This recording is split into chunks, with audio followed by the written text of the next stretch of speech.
Never interrupt your enemy when they're making a mistake. I really like this phrase. It's not of my own. And to be honest, I'm not actually sure where it comes from. I've heard it in places, and I think it's really eloquent. I'm very much a believer in free speech.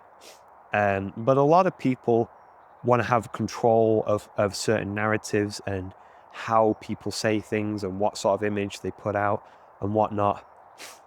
The problem with trying to control, what people say and how they say it and whatnot, and being afraid of, oh, this might make such a person look bad, it might make me look bad, or it sends the wrong message and stuff. If that is the case, the problem with sort of like trying to control any of that is if those people really believed that saying, wherever it might be, was the wrong thing to do. If that person, unless that person is your ally, you really believe that it's like the wrong thing. If they're your enemy, let them do that. If you genuinely think that it's a mistake to do that, and that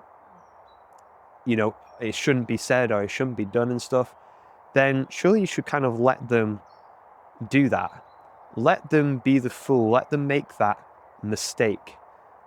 Let the world and the people around see like what it is, that they should see.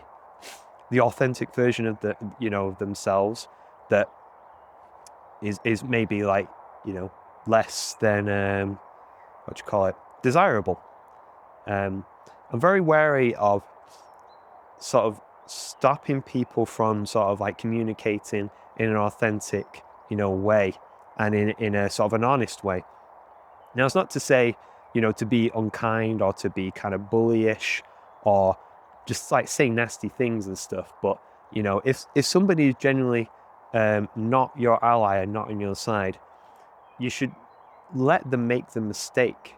Don't correct them when they're in the middle of shooting themselves in the foot, as it were.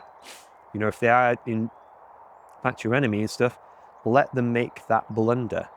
And it can kind of go the same for allies sometimes as well. Rather than correct people constantly, sometimes people need to, have those situations that sounds horrible, that they live to regret. We learn best from our mistakes. And I think trying to correct people and enforce people too much robs them of those situations to learn. But really, this kind of phrase really just plays into, if somebody is not on your side, don't try and correct them. Let them make the blunder, let them make the fall. That was kind of it. I just thought it was a really interesting phrase I'd sort of share with you, and around free speech and letting people, speak their mind. If they really are making a terrible mistake, then let them do so. See what happens. Thanks for watching.